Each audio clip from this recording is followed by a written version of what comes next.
Senhora Presidente, senhoras deputadas, senhores deputados, o projeto de lei que o Grupo Parlamentar do Partido Socialista hoje aqui apresenta tem como objetivo permitir a aquisição da nacionalidade portuguesa por naturalização aos descendentes de judeus sefarditas portugueses através da demonstração da tradição de pertença a uma comunidade sefardita de origem portuguesa com base na comprovação de requisitos objetivos de ligação a Portugal.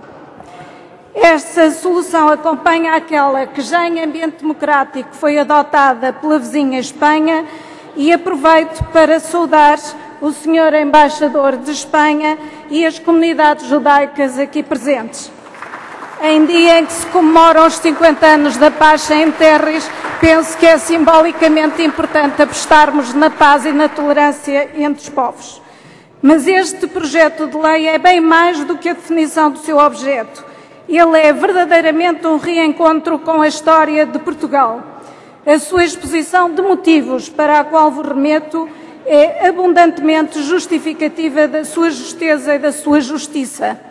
Apesar de a diáspora judaica por terras ibéricas, segundo Inácio Steinhardt, ser difícil de datar em termos exatos, as fontes históricas existentes permitirão situá-la bem antes do nascimento de Jesus, tendo-se visto reforçada e alargada com a facilidade de comunicações que a vastidão do Império Romano possibilitou. Mas o que verdadeiramente é importante sublinhar é a relevância do papel que os judeus desempenharam na formação do reino português, logo com Dom Afonso Henriques e a conquista de Santarém, estrategicamente indispensável para a conquista de Lisboa, bem como na Revolução de 1383 permitiu a consolidação da nacionalidade e, mais tarde, na Restauração.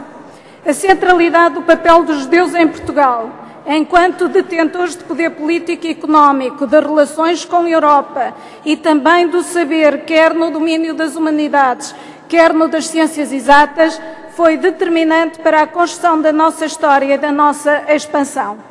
A rede de judiarias de Portugal, recentemente constituída, apresenta-se como tendo por especial objetivo permitir a descoberta da história dos judeus na história de Portugal. E esse trabalho é fundamental, pois só conhecendo bem a nossa história poderemos conhecer-nos bem a nós próprios e projetar o nosso futuro coletivo.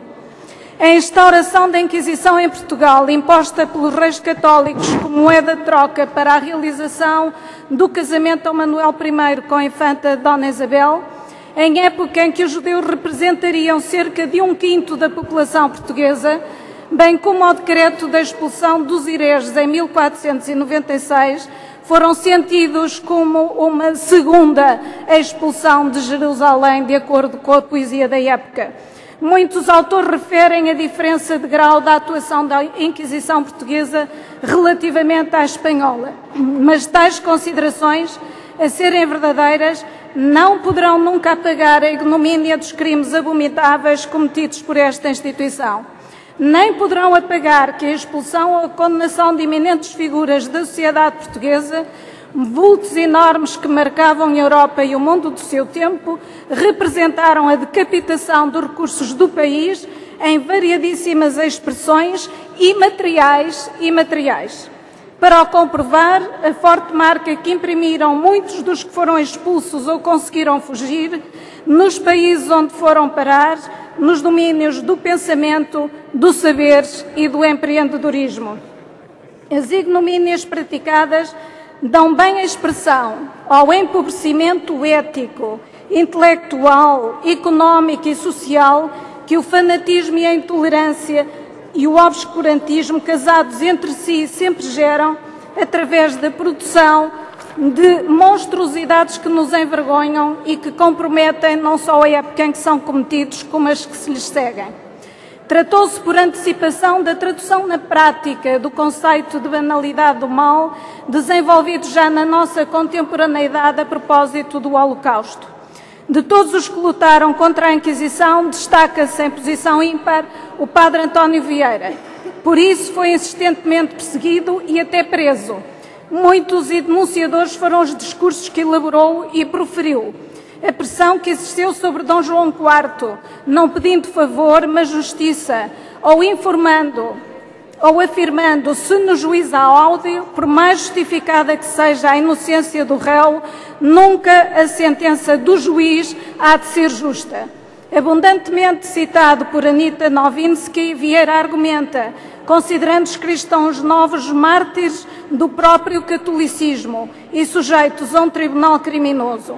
Este, um lugar onde os inocentes perecem e os culpados triunfam, porque esses na boca têm o remédio e no coração o veneno.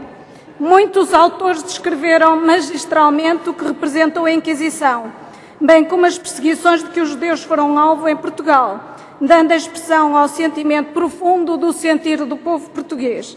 Cito só como exemplo o Oliveira Martins na sua História de Portugal ou Camilo Castelo Branco no Judeu, em termos de quem tal considerava mesmo a expulsão dos judeus uma das causas da decadência dos povos peninsulares, feita em nome de Deus ou da pureza do sangue, tinha, na verdade, como grande objetivo o seu afastamento de posições de poder e a apropriação das riquezas que detinham. O fanatismo, a intolerância e a cegueira que a Inquisição representou só se aproximou do fim com o poderoso Marquês de Pombal. Recordo o facto descrito por Cecil Rose que, na sequência de ordem ditada pelo rei Dom José, de que todo o português que tivesse sangue judeu deveria usar um chapéu amarelo, o Marquês se apresentou de acordo com 3 chapéus debaixo do braço. Inquirido pelo rei sobre o que pretendia fazer com eles, o Marquês respondeu dizendo que, obedecendo às ordens do rei, um dos chapéus era para si próprio, outro para o grande inquisidor e um outro para sua majestade. Este diploma a ser aprovado é uma demonstração prática da teoria de justiça da Amartya Sen. Não bastam instituições justas e pessoas justas. Necessitamos de realizações justas. O que verdadeiramente o Grupo Parlamentar do Partido Socialista pretende, na sequência do pedido de desculpas apresentado ao povo judeu em nome do Estado português pelo então Presidente da República, Mário Soares, em 1989, e prestando tributo ao nosso património de tolerância, universalismo e miscigenação, é que, naquilo que está ao nosso alcance, a planta do pé dos judeus que tem raiz em Portugal, aqui ache descanso, se for esse o seu desejo. Disse.